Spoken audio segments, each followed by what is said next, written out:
Culture, the podcast, a weekly live show where we explore the power of culture and leadership in business. I'm Ryan McCarty. And I'm George Rogers, and we go live every week to learn from each other and hear from other experts about how to effectively champion our team members and ourselves. So join us live every Wednesday on our social networks or subscribe. You can listen to Apple, Spotify, and Google Podcasts. Now, let's champion your culture. Hey, what's going on? It's a Wednesday. It is a Wednesday. You said what's going on. Every time we talk, I feel like there's always something going on. Like you say something and it triggers a song in my head. What's going on? Yeah, it just popped in my head. What's going on? What is going on, everybody? What's happening, y'all? Welcome to Champion Your Culture, the podcast, sponsored by Culture Good as always. Back and better than ever with the clever. Number 64. Number 64, episode 64. We want to thank y'all for sticking with us. There's been some faithful people that's been there since day one. We got a lot of day one people, and I always get excited. Even in the moments where the whole thing just falls apart. It falls apart. We're only there for 4 minutes. Sometimes we last long. Sometimes it's very short, but you got to get it. When you can get it, it lasts. I've shot whole podcasts and didn't know it wasn't even live or recording. It's just out there in the universe. It's out there somewhere. Yeah, who knows? Who knows? But it happens. And y'all stick with us, and we're forever grateful for y'all joining with us every week. And I'm excited, man. Your smile is really energizing me this morning. I don't know if it's the coffee or whatever you had before. I picked you up this morning. We were just rolling around. I know. I'm chill until the pot. I need to keep my energy like stored up until this moment. Gotcha. Because if not, man, it's just another Wednesday. Yeah. This is not just another Wednesday, by the way.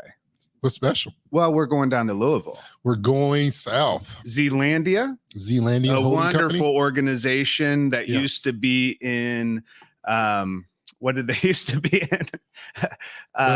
The work that they were doing before. Oh, so Zealandia is the holding company. Yeah. And we went down to timeshares. That's the word that was coming we met with and certified 16 culture champions under their umbrella of the Latour Group. Now, we were saying LA Tour Group for a long time.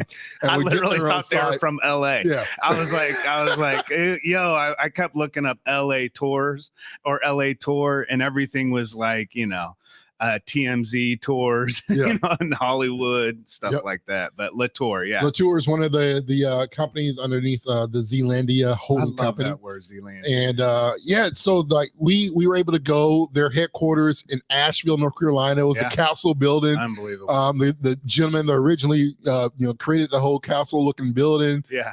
He was a sheep farmer. He was a sheep farmer from New Zealand. And that's where Zealandia came from. New Zealand. Made it big and made a bunch of money, I guess, selling sheep. Apparently, we got into the wrong business, man, because he came over and decided that because of the look of castles, he wanted to be a king or a prince, so he built himself a castle. That must be nice. It must be nice. You know what's crazy is that he sold sheep, and we spent 15 to 20 years feeding sheep. As pastors. We were shepherding. Exactly. We were shepherding the sheep. We got into the wrong shepherding. We got into the wrong sheep business. It was the wrong part. We were trying to teach and lead when we should have been selling them off. I don't know if are we allowed to say that? Yeah. We are allowed to say that. The craziest stuff that happens in HR or church culture. Yeah, that'd be great. For those that don't know, George and I we did a stint throughout our life as full-time pastors and in ministry and doing work all over the world and making an impact with our lives. So we know a lot about shepherding, not so much about actually making money from shepherding. Yeah, there's not a lot in there. The funny story. So here in about 3 weeks. Yeah. I'll be celebrating year number 18, 19 total with the craziest woman ever. I don't know why she's still around. How many weeks? In 3 weeks. So October 8th. Is our anniversary. All right. Now how many years? 18. So total 19. Wow. So we had 19 years together earlier this month. Yeah. So we met in September of 2004. Okay. And we went on double dates with our parents because I was like not really, I was youth pastor, didn't want to bring somebody around my youth kids. I got a long relationship, and so it was. You can't bring a new date every week to the kids. Yeah, it's kind of different. Exactly. I mean, Yeah, Hey kids, this is not my saying I didn't go on a date. Joking, maybe. Those kids didn't think anybody would date you. Yeah, They were just happy you found somebody, I would imagine. Happy somebody stayed. 18 years, that's a long time, man. And so, yeah. 18 years. You got one of your kids gone for 18 years. Shout out to Easy. I don't know where he is right now, but yeah, he's out there paying some bills. But yeah, man, so it's just around the corner. Yeah. And awesome. I was just thinking, as we talked about a lot of things on this podcast, like we started shepherding at a young age and leading people. Like that's all I've known all my life. George, what are you good at? I've been in the tech world. I was in the tech space, and I wasn't really great at teching. I wasn't great at fixing phones at all. I mean, I was good, but it took time. And I was one of those people that I produce good things, but it was over time, right? Like some people's bread rises right away and it's good here in an hour. My bread take about 5 or 6 hours, but when you get it, it's gonna be good. That's a difference between like a TV dinner and soul food. Yeah. You know what I'm saying? Like when I met Qatar's mom and she was talking about how she made her ribs and collard greens and hot water cornbread and and she was talking about it. I was like, Mama, Betty, what's the secret? And she said, I put my foot in it. Yeah. I'm like, listen. Now, if you saw her feet, you wouldn't want to eat the. It threw you off for a little bit, right? It means like I put my soul in it. That's where soul food comes from, right? Yeah, it's like you don't want to put your foot into a meal coming out of the microwave. Right. You don't even want to eat those things, man. Yeah, burn your whole mouth up. Put my navel in that. But seriously, it's good to see like, you know, what it takes to really do this kind of work, because having to your point, like growing up, like with the assumption that we're supposed to be leaders, right? Like I never saw myself outside of a leadership capacity, even in my teen years. I was just, you know, because within those spaces, you talk to R&B singers or, you know, anybody back in the day, they're like, I grew up in the church. You know what I mean? I grew up in it. I learned leadership through it. I gained my understanding of the principles of leadership. That was a thing for me that I saw as a major disconnect. When I came into for-profit work, is like in the nonprofit space, it's almost like there's an assumption that everybody's a leader because you just need people to step up, maybe. Right. And so there's an understanding that anybody that comes in to that organization has the potential to contribute meaningfully, not just kind of fulfill a role or kind of go through the motions. And a lot of times within work, for profit, people are kind of a cog in a wheel. And I never really saw people as that in ministry or nonprofit work. So transitioning in that axis between nonprofit and for-profit work and leadership at the very core of it is what we talked about last week. If you were here with us, those that joined us last week, we talked about what it means to be a thoughtful leader, what it means to be thoughtful. And I think that really is what, you know, jokingly, as we talk about how it really didn't make a lot of financial sense. We, from a very early age, I know you and I, from a very early age, were just kind of thrust into leadership positions and given titles and given authority, and we had to learn leadership along the way. That's why I always tell people, like, I can give you authority, I can give you a title, and I can give you a position, but I can't just give you leadership. Leadership is developed, it's grown in someone. You're not born a leader, you're born with potential, and there's potential to lead there, but right, it's developed. And this is the beauty of being able to be together now, man, is like, what have you learned along the way? What did you miss? Because we both had different mentors and leaders along the way. And I know one of the things that was focused on quite a bit in the nonprofit space kind of leads into this conversation today, is like, how are the people doing? Right? How healthy is this organization? We talked a lot about the health of the organization in the nonprofit space. And the for-profit work, we have to be asking the same thing. You know, that's what we've been talking about, checking in with people, checking in with yourself. It's that movie, the kids are all right, or something, you know, how are the kids doing? You know, it's like after the pandemic and after all that we've been through, how well are people? You know? Taking that time to truly show that you care for people is important. We always talk about showing up. Yeah. And one of the things that kind of got me is that what happens when you show up, but you're not there, right? We're there, but we're not there physically. Yeah. I see presence, right? Yeah. I was asked this question, right, and it was kind of personal. And we like to be vulnerable with our audience and get there. I was asked this question because I was talking to a young man who didn't know his father at all, never met him, right? And then his friend had a father, Okay, horrible relationship, right? And they said, George, what is better? What do you feel is better?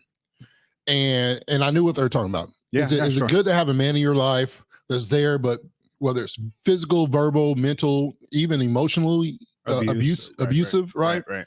Or is it better to not have it? And I did this. I'm an analogy junkie. Yeah. All right. Or I'm just like, I'm literal. I got to see it. Yeah. Like this is how, and I describe it as having an arm, but not being able to use it. Yeah.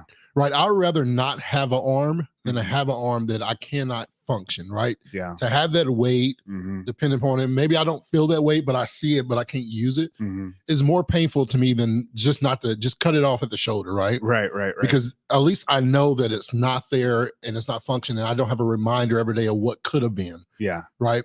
Or what should have been. Yeah. In my life. So for me, I never met my birth father. I saw him once at a funeral. When I say never met, when I say meet, I never met. Like I know you, but I don't. I know your name. Don't really. It's like being present, but not, or being somewhere, but not actually being there. Yeah. And so I started a book. It was like a dream book about my life. Right. It's called I Met Him, but I Don't Know His Name. Yeah. Right. So I met him, but I don't know who this man is. Right.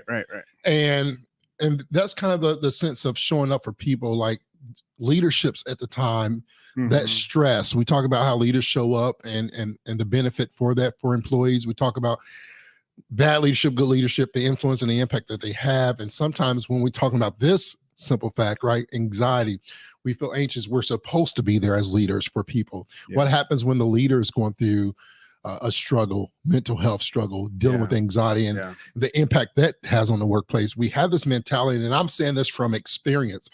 My desire is to be there for people, but I go through some stuff in life like we all do, right? And I struggle because my heart says show up, but my mind says I'm not there. Yeah. And I'm excited about digging into this because I feel there's a lot of experiences that we both had that we can share through our journey. Now, we'll say this and preface this: we're not experts, in this topic. Yeah, I mean, but that's we have an important experience. thing. Yeah, we have experience, and we've been counseled. Now we've gone to experts to help us get through some things. We've been coached through these things, and so we can speak from experience. Yeah, and I think that's the beauty of life, is that I want to give you true realities. Right. Of what it is. And so I know we both been there. And I think navigating, and what we're talking about today is navigating that axis between leadership and anxiety. Because as you were talking about, I think there was a spark with a conversation you had that sparked this conversation with us. Remember, there's like some business conversation you had about exact. What was that? You don't have to give specifics, but what was it that of the organization? So what sparked this conversation? It was just the question of how do you deal and handle anxiety as a leader through the workplace, right? And a lot of our audience, especially on LinkedIn, a lot of our audience are in the HR space. A few weeks ago, last week, Monday, Tuesday, Wednesday, I was in North Dakota. Shout out to North Dakota and the North Dakota State SHRM had me out there, 400 or 500 people. Beautiful, beautiful town, great people. I was blessed to be around some great leaders. That team was just phenomenal. Yeah, I want to come back. Even if they don't want me back, I'm gonna show up. I'm gonna show up. But it was a question that was raised in the workshop. Yeah, we do a workshop called RSVP. Yep. I don't want to give too much on what you're doing, checking in. Yeah, just checking in. Yeah, it's something that's coming out pretty soon here in the next year. Yep. That you're working on there, and we're working on together, and we're doing workshops about just checking in with people. When leaders don't check in with their employees eventually check out. Yep. And we're talking about that, and just the overwhelming feeling that, George, I always have to be what the title tells me how to be, what I need to be. Yeah. That's a struggle. One. It's tough because there is a leadership face you put on. Yeah. We used to, back to the whole conversation about shepherding sheep, and in the heart of a shepherd as opposed to a cowboy. So this is the concept of a cowboy's driving the flock forward. You know what I'm saying? From behind, like with the stick, the shepherd's leading from out front. And the problem is that there used to be a statement we used to say back in the church world is shepherds don't bleed on the sheep. In other words, you want to make sure that as a leader that your people don't have to carry all of your issues. But how do you show up as a vulnerable leader? And how do you show up with anxiety? And how do you continue to lead in the midst of anxiety? I deal with this personally every single day. I'm on medication for anxiety. If I don't have my medication, it impacts, that day or the day after, whatever it is. And so it's really important for me to have consistent disciplines in my life that I know impact my anxiety in a way that lessens how that feels on a daily basis. So one of the first things I'm doing is ensuring that that as I'm feeling that anxiety, knowing that that's not something that is wrong. It's not something that is necessarily an issue. It could be an indicator to an issue, but anxiety itself is a protective mechanism, right? Like you think about, our ancestors, we've heard the stories, like if a saber-toothed tiger is coming behind you, you want to have some anxiety. Right? Like something needs to trigger inside of you that says, I don't know if this cat that's bigger than me and has teeth bigger than my head is a cool thing to hang out with. So I'm going to feel anxiety and I'm going to run for my life, or I'm going to hide, or whatever it is. And that's where we get into the flight, fight, freeze response. There's also the attachment response where we cling to what's going on or whatever it is. And that anxiety though could come from a myriad of different things, right? Childhood trauma. I know I've dealt with that myself, you as well. Many of you that are listening online are dealing with anxiety, and especially I think coming out of the pandemic, this is a mental health conversation. And it's a conversation that is important to have because the stigma behind that, I've heard leaders say, mental health doesn't matter. I've, people that have kind of discounted or lessened the impact of mental health within the workplace. And when we look at the realities of work, we also know that if I come anxious, if I come to work anxious, I'm carrying that with me. It impacts and influences my work and how I'm leading others. So how do you, George, show up anxious? Like when you're feeling anxiety at work, what's your go-to? Yeah, that's a good question. I think for me, as you're talking about the saber-tooth tiger analogy, I'm gonna get to your question and I'll answer it if I remember. But I want to say this: I think of the innocence of a child. Like they don't, like when you're young, like you either have natural fear because you saw a mom or dad say, "Oh my gosh, a dog," right?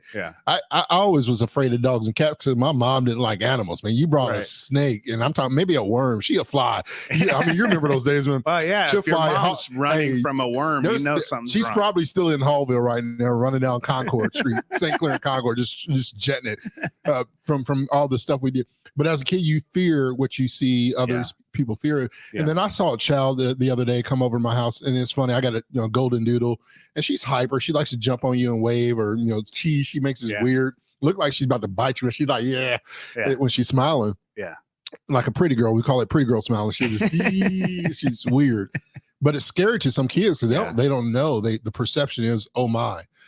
But I had this kid, a young girl, come over, and she had no fear, no anxiety. It was like, I'm the boss. Like, you're nice to me. You will be like. Sometimes that childlike faith, that innocence, and that purity, where we may be feeling anxiety, that child just has it because there's no trauma there. We talked about childhood trauma. What led to a lot of my anxiety and what I do now when I have experiences, right? I get anxiety from small triggers. Health was an issue of mine, right? I have traumatic situations from losing my sister in November, things of that nature that just gives me high anxiety. When it comes to how I deal with it now, what I've learned is to, once I recognize why I'm feeling the way I'm feeling, I have to breathe. Yeah. Return to your breath. I have to, because for me, for instance, the health scare, 10 years ago, next month would be when I had my heart issue. Right. And so whenever somebody else has a heart issue, since in the last 10 years, if you got something, you can have freaking COVID. I got COVID right away. Yeah. Like, I'm just, I feel the symptoms right now. Right. Like, I'm just like, I have that anxiety to where if I'm around, it just triggers, that thought of what if, right? Yeah. Do I have that? Could I have that? Do I need to go get checked up? Right. And so I have to, if I don't get myself together, man, I feel like my heart just beats out of my chest. And so for me, the first step for me is to gather myself. Yeah. And I have to control my breath and my mindset. Yeah. Mm-hmm. And the only thing that can do that is just to find peace. Meditation. No noise. Yeah. Right. And there's been moments where I'm in the middle of the night and I'm like, I'm breathing out and Amber's waking up. What is wrong with you? I'm like, I just got to breathe. I know. Now I can get out of bed and breathe. And then she's like, what in the world are you doing in the middle of the floor in the hallway? But I have to find myself. There's times I breathe and Qatar's like, what's wrong? I'm like, nothing's wrong. I just need a breath. Yeah. You know what I mean? I got to gather myself. Gathering yourself. And find peace. Yeah. Right? And I know we do that sometimes when we're going on stage or about to do a workshop. We do that box breathing. You want to do that real quick with everybody on because this is a really easy technique to return to your breath, and I'm sure many of you have heard of it. It's called box breathing, and essentially what you'll want to do is you want to inhale for 4 seconds, hold that then for 4, and then release or exhale for 4, and then hold the exhale after you've released all the air for 4. So you're kind of boxing the breath. Let's go through it just 2 times. Okay. All right. So everybody there, you don't have to close your eyes or anything unless you want to, but let's go ahead and just breathe in for 4 and hold for 4. 1, 2, 3, 4. Exhale for 4 and hold for 4. One more time. Breathe in for 4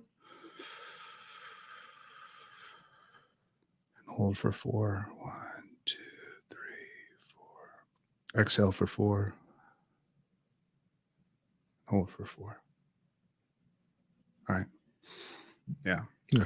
It's like a reset button. Yeah. I mean, we talked about checking in, Ryan. We talk about, making sure we're doing all those things. We go to the doctor yearly to check in.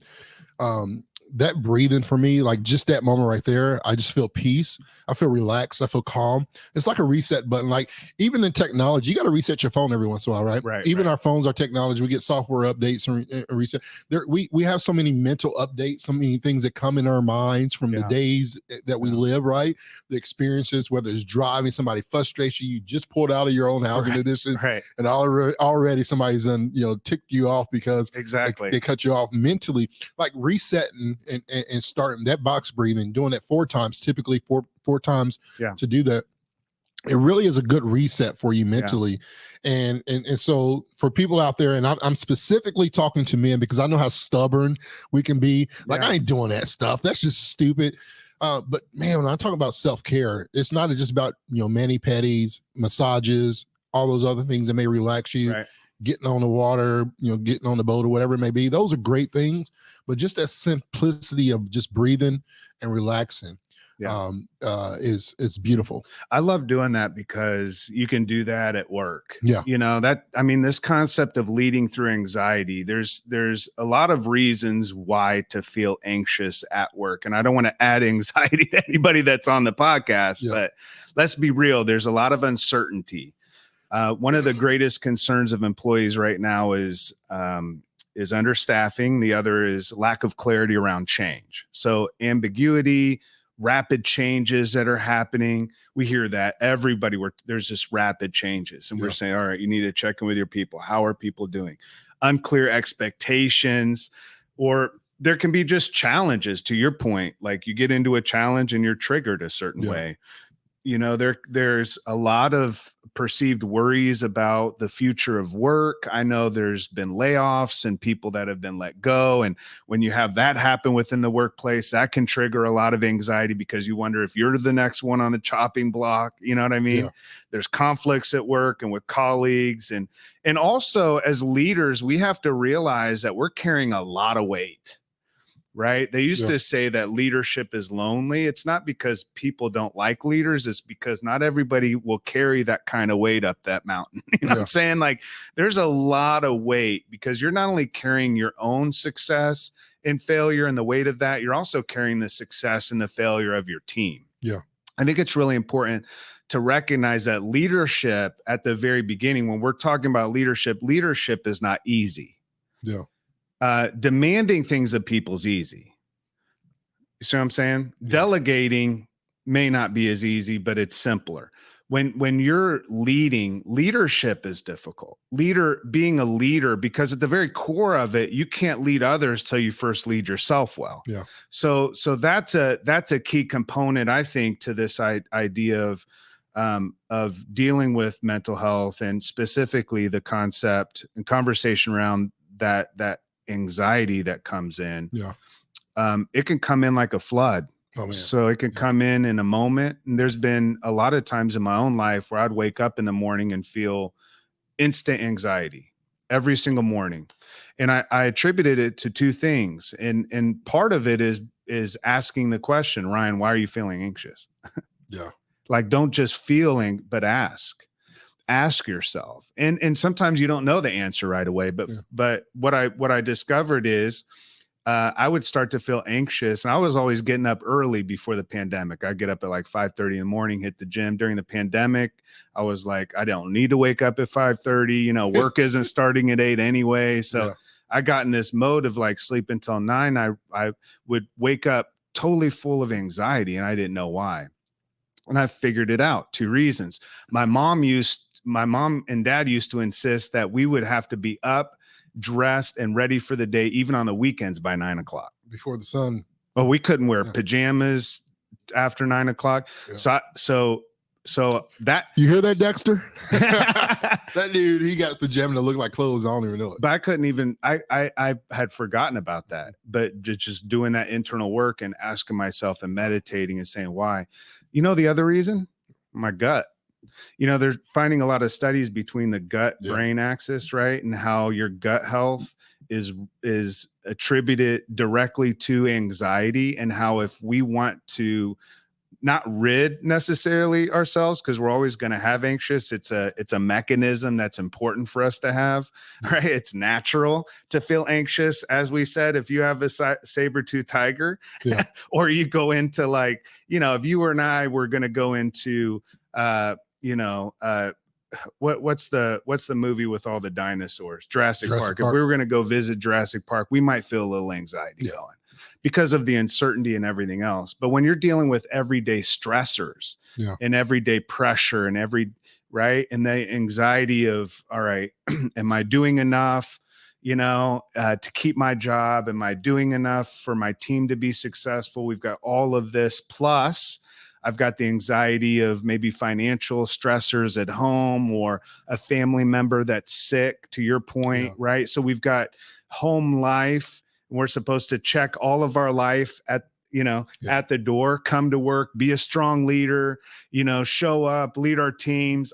Hey, Ryan's always happy. Everybody wants to be around Ryan because he's always there, and he's always excited. And we don't realize internally, I could be smiling on my face, but internally I could have that storm going on the inside of me. And I think the storm, anxiety, if we don't learn how to breathe, to meditate, there are some other people that gave some suggestions, doing a cold plunge or a cold shower in the morning. That does help. I mentioned the gut health. It's important to know what we're eating and not just eating just to eat. That was a big part of, I was waking up and my gut was full of food because I was eating later at night. And I realized if I eat earlier in the day and don't eat that midnight snack and all that stuff, watching Righteous Gemstones on, that's another HBO trigger, Max. right? Yeah. It's the perception of time. Like when you are dealing with that anxiety, research shows that perception of time, you feel like it goes by faster, like you don't have enough time in the day to do what you're always, and that exasperates the anxiety. And it just leads to more and more, because then you feel like you're failing people, you're not getting your job done, you're not showing up for your family, right? So that perception of time really takes a toll on you. Yeah. Right. Another thing, as I'm thinking of more things that I do. One of the things that I did, because the whole box breathing was beneficial and really helped change my perception and mindset when I was dealing with anxiety. The other thing I did is that I don't do the 4-4. I just do a small breathing in the morning before I leave the house, or I'm in my car before I pull out. And I do a breathing, just to breathe in, breathe out. I do a couple of times. And then the last time I speak a positive word on myself. So I'm giving myself affirmation, George, you are whatever it is, Love right? It. Yeah. So I'm speaking over myself. And then I speak one thing that I want to accomplish today. So I know the schedule. I know that I got meetings, I got calls, we got a podcast, we got travel. But what's one thing George wants to accomplish today? So every day I do that. And what I've learned is accomplishing that one thing actually soothes that anxiety, because I feel like I've accomplished something. Now, I may not accomplish everything that I needed to, but that helped me. For me, time was an issue. When I dealt with anxiety, I just felt like, man, I don't have enough time for myself. I'm always doing everything for everybody else, right? Yeah. I was almost dead trying to serve people, and I couldn't serve myself. We talk a lot about that.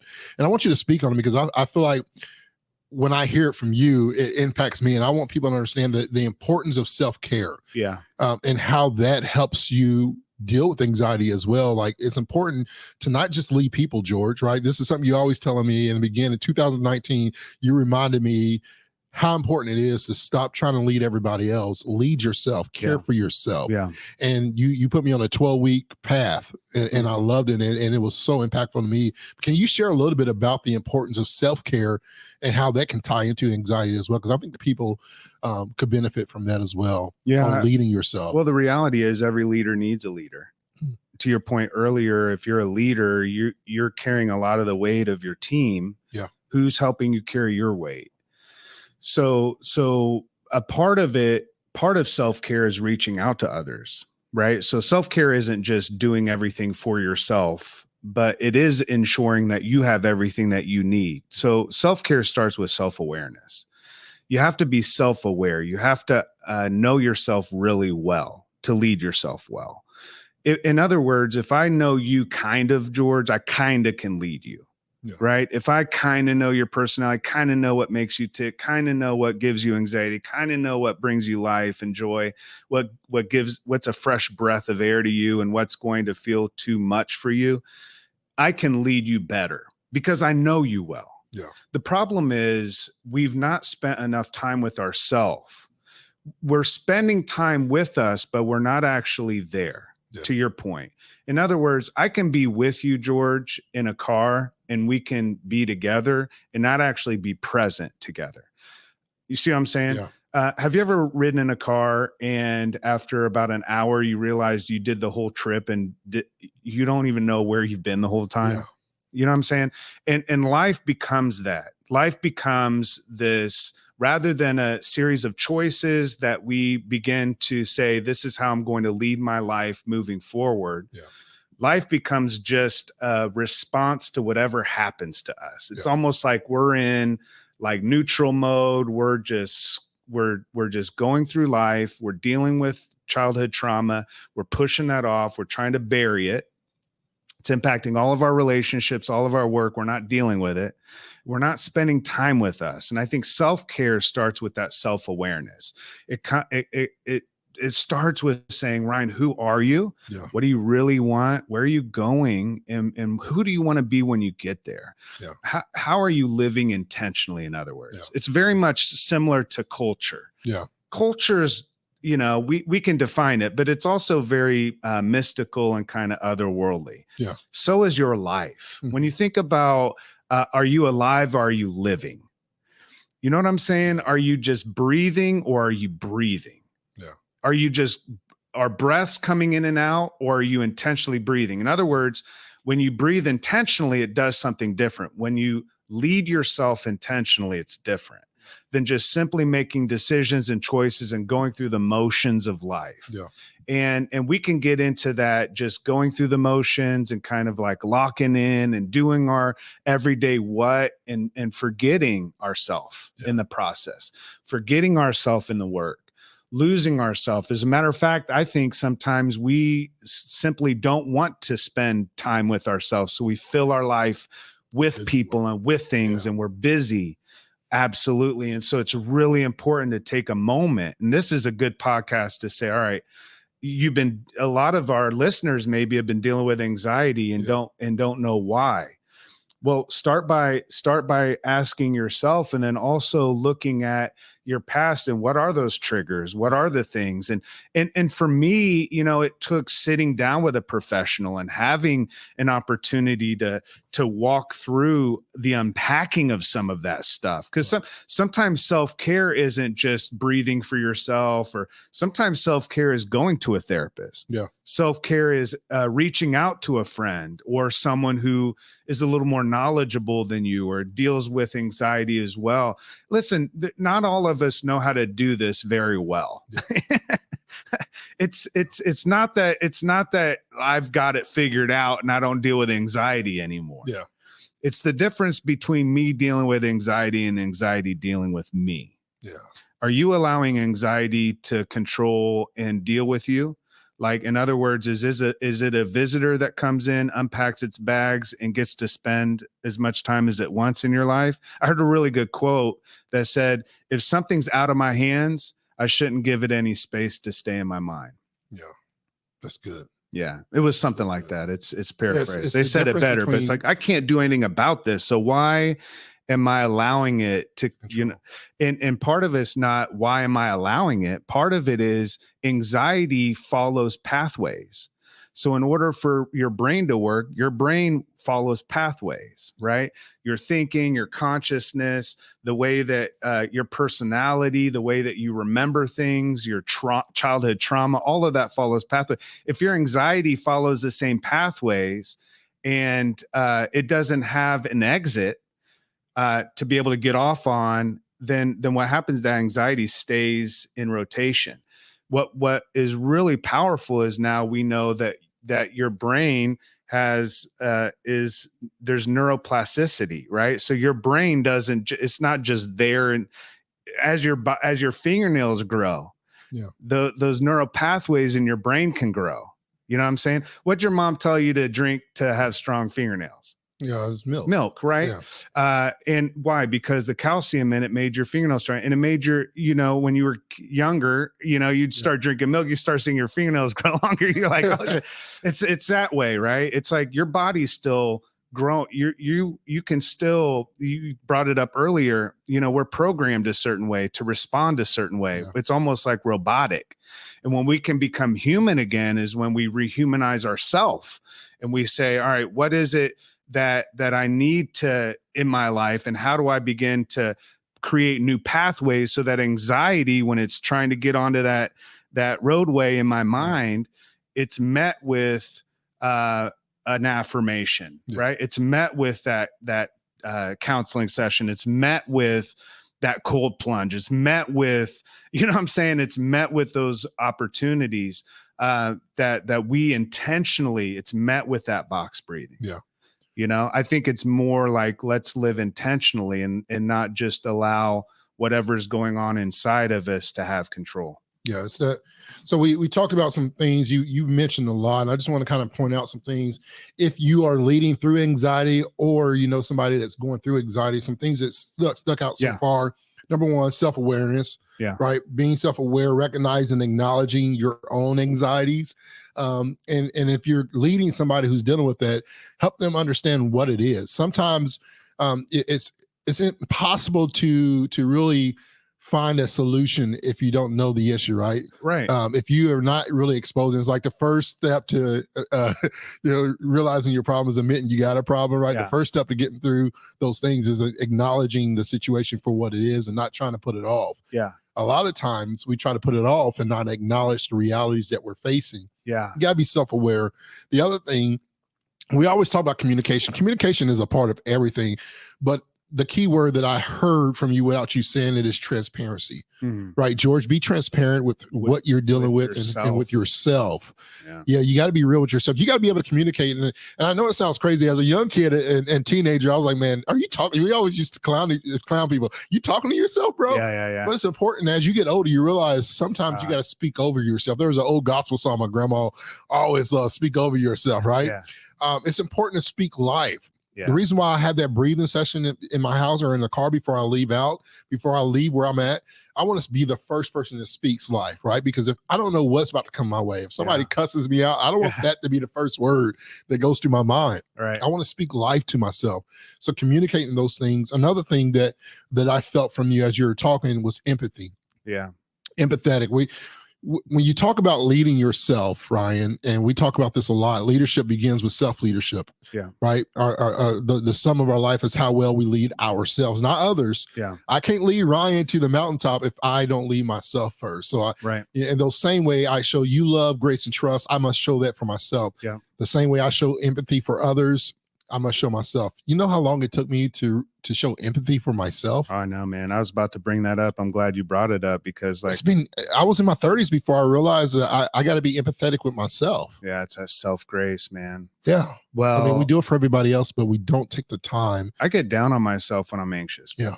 You know what? Because it feels so childish sometimes. Yeah. I'm like, well, come on, Ryan. It is simple. You know what I'm saying, though? Sometimes I'm like, come on, Ryan. Yeah. But sometimes it's not. But sometimes it's deep. Sometimes it's not simple. And sometimes the simple part becomes difficult. You know what I'm saying? Yeah. And when that happens, I'm always like, come on, get over it. Yeah. Or come on, man, move on. You know what I'm saying? Or try to detach or whatever else. And there are moments where self-care does require us to show a tremendous amount of grace, man. Yeah. To ourselves. Yeah. And also grace to our team. You know, you mentioned like when someone on our team is facing anxiety, how do we show them grace if we've not shown ourselves grace first? Like if we, you know, you meet people like leaders that are like hustle, grind, and then their team has to be that.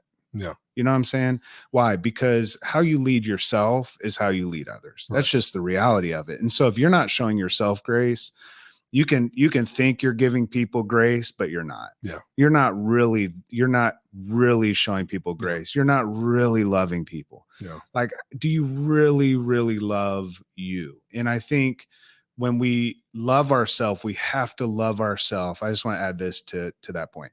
We have to love ourselves, the good, the bad, and the ugly anxieties. Yeah. We have to love ourselves. And when we feel anxious, not to get down on ourselves. Yeah. Because anxiety then leads to depression. You know what I'm saying? It becomes a mental health battle. Well, yeah. And that wellness. I mean, it just all compounds. It really, it comes together. Yeah, because depression's just waiting there for its own trigger. Yeah. You know what I'm saying? And so there's all kinds of connections between all of that. And so it might not be like, oh, just take a cold shower every day. You know what I'm saying? It could be a multitude of things that you decide to do. Yeah. But I would say take a first step and be open and honest with yourself, and also open and honest with a friend or a professional, someone that you can trust, that has been trustworthy, for 10 plus years, like someone that you can be vulnerable with and open with and say, this is what I'm dealing with. Hopefully you all have a leader that shows up for you. Yeah. I think it's key to ensure that you're not just like walking through life without a leader in your life, man. Yeah. You know what I'm saying? Yeah. It's a big I'm over here running through acronyms in my head. Of the four, I mean, there's four of them, right? We said self-awareness, transparency, be empathetic, and then be productive. When I think about productivity, productive, and being productive, I think of it in this way. And you said it earlier, and it reminded me, like, control the controllables. If I can't control it, don't let it control me, and don't let it stress me out to the point, right? Yeah. And so it's the difference between proactive, reactive. Is that is your problems pushing you, or are you pushing your problems, right? Yeah. And understanding those things. But when I think about productivity, I think about the willingness. Great leaders all have this thing about them. They're able to adapt. You can put the adaptability. You can put a leader in a corner with a saber-tooth tiger, right? And they'll adapt. Power Ranger, whatever it may be. Or they turn into food, right? And they transform. Yeah, exactly. But we adapt. Great leaders adapt. Yeah. no matter what the situation may be, no matter what they're facing, right? If we're laughing and having fun in here, and somebody comes in with a serious situation, our mood can adapt. We become very empathetic. Yeah. We can go from goofballs to very empathetic people, right? And leaders, we adapt. If there's a very sad situation and somebody needs some joy in their life, and we're having a very serious conversation, we can adapt our character, right, to fit that situation. Leaders adapt, that whole adaptability. And even in the workplace, when I think about adaptability, I want people to understand this. The message doesn't change, right? The core values, the 5 promises, that doesn't change. Yeah. Right. How you get there, how you get on that journey. If I told you, hey, you're going to get $1 million by the end of the year, but I don't tell you how you're going to get it, right? You might have to go through some hell. You might have to go through some weeks of fasting. Like, there might be different temptations you got to do to get there. But if you get there, you're going to get $1 million. If I say I'm gonna give you $1 million by the end of the year, a lot of people are going to sign up. Yeah. Some people are going to quit if they learn how they're going to get there to get to that $1 million because of that journey that they have to take. Yeah. You got to be able to adapt. The end game, the journey, my destination may not change. Yeah. Who I want to be when I get there. We talk about those 4 things, right? That adaptability to be productive. When I say productive, I'm not saying busy work. Right. Because productivity can cause anxiety too. Yeah. You don't want to just be busy. You want to be productive. Yeah. By being productive, I mean, you have outcomes that you can see, that you can celebrate. Yeah. Right. That's why I say this is one thing I want to get done today. Right. Speak positivity over myself. George, you are kind. Yeah. George, you are enough. And today I want to accomplish X. Yeah. Right. When I accomplish X, that productivity, whatever happened in that day, I was able to adapt and I was able to still get that one thing done. Right. That was a victory for me. Yeah. That helped me. So you're saying swallow those small or celebrate those small wins and recognize that. Recognize them. Yeah. Recognize yourself. This is all the stuff that we teach leaders to do for their teams. We're saying, turn this back to yourself. Yeah. Practice recognition and reward. Yeah. You know what I'm saying? Celebrate yourself. Give yourself that affirmation. Yeah. In the midst. And there's been moments where anxiety's just completely taken over my life. And it's in those moments again that I just want to reiterate. The first step in that process is getting professional help. Mm-hmm. If someone's dealing with anxiety and it's not something that they can just, like I said earlier, just kind of box breathe and settle, themselves or ground themselves. There's all kinds of techniques, right? Take your shoes and socks off and go out into the grass and feel the grass again. When's the last time you put your feet in the ground in the dirt, man?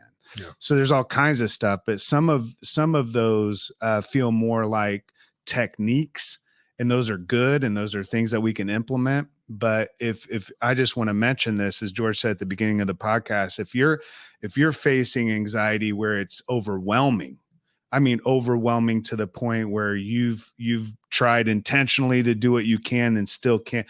I have faced that, and I've went to my doctor, a homeopathic doctor, and we tried some of the stuff that I had to start getting on was probiotics. Yeah. You know what I mean? Your gut health is important. Now I want to get back into all those details of that, but like we have to get very practical. Yeah.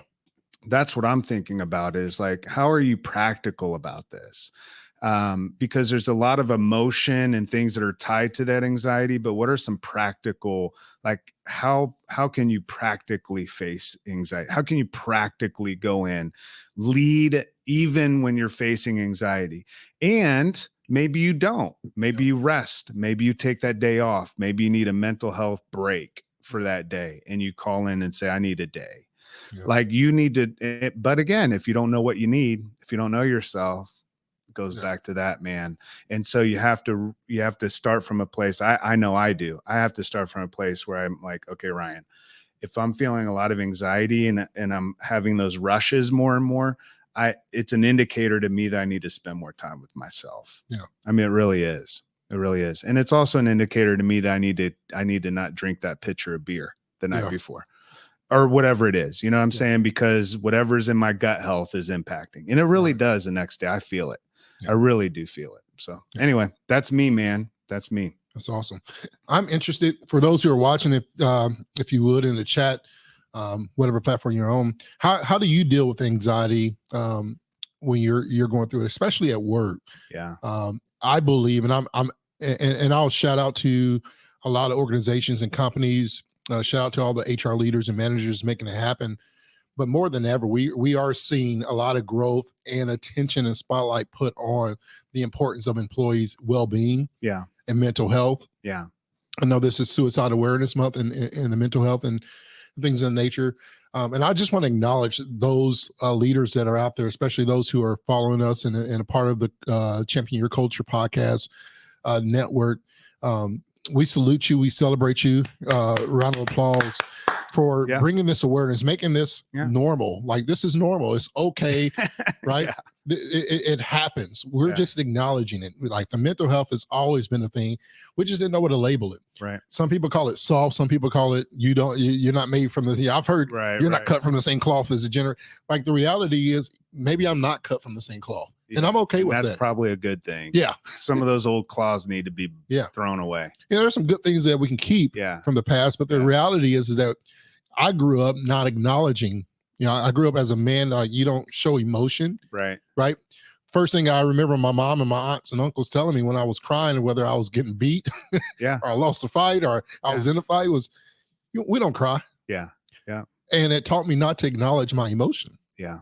And the reality is that we got a bunch of men that are built up, and women. That are built up with emotions that they don't know how to deal with because we were never taught how to deal with them. Well, we're also told not to deal with emotions at work. Yeah. I mean, that's a whole nother thing. Yeah. I mean, it's the same thing as adults. We're treated like children. Yeah. It's like, what's up? Leave your home stuff at home. Don't come here. When you get here, you got to work. You got to stop being human. Yeah. Yeah.